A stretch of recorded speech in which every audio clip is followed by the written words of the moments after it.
жалпы елге талқыға қойса болды. Талқыға қойып, ұшындай болып атады. Қандай дейсіңер? Ұшы турабы же тура емес деп талқыға салыш керек болса да ғана кейін бұл мұндай өз керек болса. Менің ойымда жалпы елдің ойы. Бұл чоңдардың кесепеттей береді, чиновниктер. Бұл жерде чиновниктер болса ойын албасын. 7-8'den 10'unu soyup oşaları kesip ettiydi. Biz bakışlar bir de ekini arar soyucumuzda. Ana nemi oşaları kesip etme uşunda işleri oluyor da. Ana nemi oşanı bu sadece parıp talkığa salıp durup çoğur güneşke nemetip durup jova çıkarıp durup ona keyin nemet oluyor. Emi bulbuyla kalmayıp dep buğayı dedim. Akırı jalpı el götürülür. Ana keyin akırı bir kara soyğanға makul болуш керектер. Soyması bulmak değil, ata bir gerekten şart da. Бирок Аскар ата, азыркы жарлык боюнча жаманчылыкта бодомал жылкы союлбасын деп толук жазылып турат. Аны биз аткаруу бийлиги, ошол эле депутаттар, имам баары тең аткарууга алыш керек. Эгерде бодомал жылкы союла турган болсо, даже айтылып атат. Имам жаназа окуганга укугу жок деп. Эгер жаназа окуса, мыйзамдуу түрдө чара көрүлөт деп айтылып атат. Мен азыр жаңы эле ушул боюнча акимчиликтен жыйындан келдим. Бодомал союуга толук тыюу салынсын деген тапшырма берилди бизге. Бүгүн дагы. Жаманчылыкта бүгүн дагы. Мына азыр ошол жактан келдим. Ошондуктан урматтуу айыл тургундары туура түшүнүү менен кабыл алып, жаманчылык болбой эле койсун. Жаманчылык менен жакшылык чогуу жүрөт. Ушул салтты кармашыбыз керек. Урматтуу мусулман биртугандар. Айылдын имамы сүйлөп атат. Урматтуу мусулман биртугандар. Барыңыздар ушул жарлыкты толук түшүнүп кабыл алып коюңуздар биртугандар. Бул мурунку бул эле президенттин жарлыгы эмес, балким ушул шариятыбызда да каралган да. Алла Тааланын өкүмү бар. Жегиле ичкиле бирок исрап кылбагыла деген өкүм бар. Исрап кылбагыла дейт. Алла Таала жакшы көрбөйт, мынча. Бирок биртугандар. Эми акырындап көнүп кетебиз. Мурун эми көнүп калабыз. Аскар ата айткандай кичине ичип жеп көнүп калган да, напсы деген бар баарыбызда. Бирок көнүп кетебиз иншалла. Эми акырында ушуну жакшы туура түшүнүп кабыл алып коюңуздар. Мынакей өкмөт башы өзү айтып атпайбы?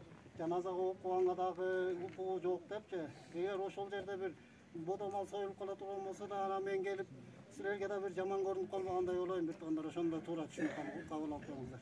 Туура толук түрдө мисалы 18ге чыга элек бала же кыз үйлөнсө, нике кыйса мыйзам чегинде жооп берип атпайсыздар силерчи? Так ошондой мыйзам положение иштелип чыгат да. Ошон үчүн муну толук аткарууга алышыбыз керек жалпы эл биргеликте. Анан жергиликтүү администрация толук көзөмөлгө алабыз муну. Айып пулдардын көлөмү дагы болуп көрбөгөндө чоңдоп атышат. Бодомал союлса сөзсүз түрдө айып пул салынат. Муну дагы эске алып коюңуздар. Жалпы биргеликте ушул салтты эми улап кетели, урматтуу айылдаштар, урматтуу аталар. Биргеликте татынакай улап кетели мына. Жана жогоруда айтып өттүк, башында жаманчылык биринчи Жусуп агай өтүп кетти. Анан жаманчылык болбой эле койсун. Жаманчылык менен жакшылык чогуу жүрөт. Ошон үчүн ушул салтты толук улап, башынан кармап, тартипти бирге сактайлы. Анан куда сөөктөрдөн дагы биз айтып коюшубуз керек. Сиз куда сөөктөр деле өзүлөрү деле интернеттен көрүп атасыздар, жаңылыктардан берип атат. Биякта бүкүн эже талабайкелердин мал сойгонго толук шарты бар. Бир эмес 2-3 сойгонго. Биз болбой көчөгө келип сүйлөшүү иштерин жүргүзүп атып токтоттук. Сиздер да туура түшүнмөйөн кабыл алыңыздар. Атайын сөз бердик эле ушуна жаназанын астында жалпы элге келип түшүндүрүү иштерин жүргүзөбүз деп мына келип олтурабыз. Ошон үчүн жалпы айыл тургундарын дагы келген куда сөөктөрдү дагы туура түшүнмөйөн кабыл алып, баягы кыргызда сөз бар, таарыныш болбосун да. Анткени мыйзам деген мыйзам, тартип болуш керек баарыбызда. Көңүл бургандарыңызга чоң рахмат. Биздин төрага Бакы. Айылдык кеңештин төрагасы Казиев Бактыбек. Саламатсыңар жамат. Айылдык кеңештин төрагасы Казиев Бактыбек. Өзүңөр билгендей телевизордон да улам берип атат. Элдерге түшүндүрүп атат. Депутаттарга да тапшырма берилген. Ушуну туура кабыл алып койсоңуз, негизи азчылык союлсын деп тур эми. Азчылык көпчүлүккө баш ийиш керек. Ажообуз өзү шайлап алгандан кийин бир колдоп колдосок, өзүбүздүн келечегибизге жакшы болот да, исрапчылыкка жол берилбейт. Сиздер кандай ойлойсуздар? Мисалы Зандин ата, сиз кандай ойлойсуз? Ой пикириңизди айтпайсызбы? Сиздин ойду да угалы. Bu tamaşa menen başlasam Hasangalı Kerimbayev sınırı var o. Bir beti öpsem bir betin kırattı. Bu hazırkı jarlıktın tuğra gözde var, tuğra meçak da var. Udayırganda evet bizim Kırgız bütken yerinde Kuday konuku baksoy. Kuday konuku. Yani neme o alıstan gelgen kız kırkın degen var, kuda söz degen var. Ana neme bir yerden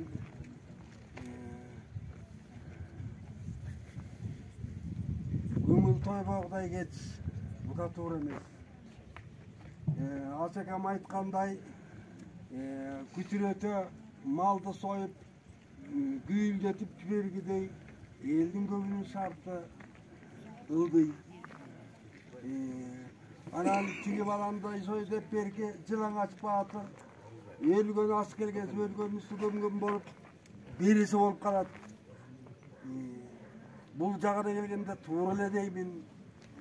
Anan emi gönüp ketermiz.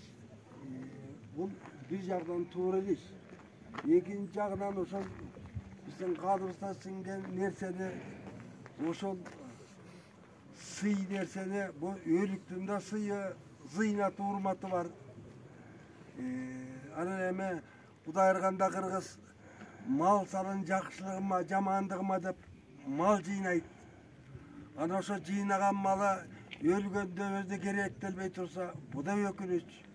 Degi жерлиги жок дегенде ушул bir кара улук саат берилсе болбок ошо ашыкча болуп кетсе чара көрүнөт деп. Түшүнүктүү. Анан куда сөйөктөр боюнча айтып атпайсызбы сиз? Келип баягы алыстан келген куда сөйөк бар, жакындан келген куда сөйөк бар. Аларга жанакы союлган койдун этинен тамак тартылат. Эки кой союлуп атпайбы? Ошонун этинен тамак тартылат. Алыстан келген куда сөйөктөр эч кандай ачка болуп кетпейт менин оюм боюнча. Көңүлдөр ток эле кетиш керек. Бул жаманчылыкта тойдум тойбой калдым деген маселе болбош керек. Анткени жаманчылык баарыбыздын башыбызда бар. Кийинки аталардан Орузбай ата, оюңузду айта аласызбы? Aylak sakalı. Aylak sakallarına söz Gencebay, verelim. Oruzbay avaga söz verilir. Manda şunakay bir oz aytıp kaldık. Karuzula üzerden aytıp atpayba. Bu arakil Mizamga bu prezidentimizden çağırıp atkan ukazlarına da üstü maşalarga başı iyisi gerek. Bekir жерден çağırıp atkan yeri yok. Maşal eldin yaşa oturmuşu ana munusun barından baykap duruğuyla çağırıp atkan cumhur. Amına bu yerde molda aytıp atat. Peki usul ayrıca usul yamançılıkta köp ısırapka barbağıla degen şariatta dili var iken uğut yürgönmüş moldalardan. Şonu kaytalap hani bize de hazır molda aytıp atpayı şariatta bar buluyor nerse. Çıgımda köp dili kavulup артында kalgan balava kırası ağa tuğanı köp dili oşol çıgımga batırıp çıgımga anvetip kalganın ançalık geregi yoktu atpayı. Yani oşol bu hükümetimiz Kırgızca aytkanda padişahımız çıkarıp atkan jankı jarlığına başı yiyiniz gerek de. Alar ne de soşol bu nemeni bu özü alıp barıp jol bolsa bir jaka neme devatkan dele jeri yok. Bu eldi oşoga ekonomda bu bizden başka eldi bardan ele katışkanыңар бар, katışpagaныңар бар. Bardın ele mal soyu anan jol bolsa bunday şan sököt jankınça çoğum Tastorkondordu uyuşturup ömetkenin anday bolboyt ekende. Bana o özbek tuğanlar da aytıp жүрүшөt. Uşulardın barına aytıp жүрүшөt da. Anam bizdele örekil çıgarıp atkan azırkı prezidentin jarlığına başlayıp uşul şartına jaraşa, bola turgan nersesine jaraşa ele oşonday iş kılalık. Buga tarınbay ele koyalık. Anan keyir ayıldarda bu örekil jerde turgan baldar Ketigil bizde kovala vidi degen söz bolmasın. Oşol nemeler oşol suya koyulup toprak salgandan kettiler kalsat eken. Gevir ayıldarda şunday dele bolup kalıptır hazır. Al sizlerdi kovalap же болбосо тегимде болуп аткан сөз эмес. Мен жолу баягы көргөн билгенимди айтып атам. Эми кыскасы бул жерде кечээ мурда күнү телевизордон айтып атат жаңы госсекретарь. Ал өзүнүн атасын койгонун, кандай кылганын ошол учурда мен деле ал чындыгын айтып атат. Атам 3 жылкы союп, анан узаттым эле. Эми мунун баарын тең эле ушул мыйзамга жараша мен деле ошол баарыбызды эле токтотолуп. Анан бул жерде бул ким айтып атат, жаңкы колунда бар жаңкы чоң кызматтарда чоң немелерге эми алардыкындагы өкмөт тыяр. Жаңкы чоң бизнесмен, жаңкы деле сумдуктар бар эмеспи бизде. Аларга теңелбейлик. Анан бул жерге айтып аткан бул ушуну катуу тиги акимге болайыл өкмөттөрүнө катуу тапшырды окшойт, Ошону баш ийип эле ушулардын айтканын жасайлык, андан башка эмне кылабыз? Анан эми өзүбүзчө эле дүрбөлөңдөр боло бергендин деле пайдасы жок го. Ушуну угуп, анан мындан ары ушундай эле кылалык. Анан өкмөт айтып атса, анан ага баш ийбей турсак, биздики туура эмес болуп калат.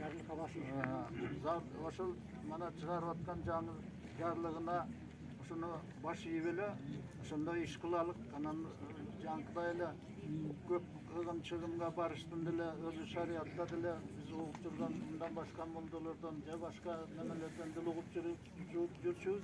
Көп чыгымга ошол өлүп житикти көп барыштын кереги жок деп. Анан эми ушундай кылалык туугандар. Анан эми баарыбыз эле колунан келген деле, колунан келбеген деле жаңкыдай немелерге барып калып жатышат. Анан барып ошолорду тыйып, мындай бир беткей кылып эле мындай азыркы айтылып аткан сөздөргө баш ийип эле ушундан ары ушундай эле неметип кетелик. Ишти колго алып эле ушуга баш ийип эле ошентип кетелик. Эми ушул жерден баарыбыз эле эме болбойлук, эми бир кичинекей нерсеге аарынып же болбосо анын колунан келбейт, анан тиги улайт деген деле сөздөр болуп калат. Аны таштайлык. Анан жалпы эл журттун немесине көнөлүк биз деле ошол бүгүндөн баштап ушул эмеден баштап ушундай эле кылалык. Башка эмне кылабыз? Анан биягы өкмөтүбүз тыйынтып атса, анан аларга баш ийбей турган биздин кандай акыбыз бар? Ушул неметсеңер макул болсо калып. Анан мындан ары ушундай кылалык. Жалпы жаштардын атынан ким ой пикир айтып билдиресиңер? Жаштардын атынан. Эгер болбосо анда жалпы айыл тургундарына маалымат иретинде бияка келбегендер бар. Айтсаңыздар жалпы элге, Карасаз, Караңкөйгө ушундай бизде жаназанын астында жыйналыш болду, мал союуга толук тыюу салынды деп жалпы элге маалымат жеткенге жардам берсеңиздер. Көңүл бургандарыңызга чоң рахмат. Суроолор барбы жокпу? Жок.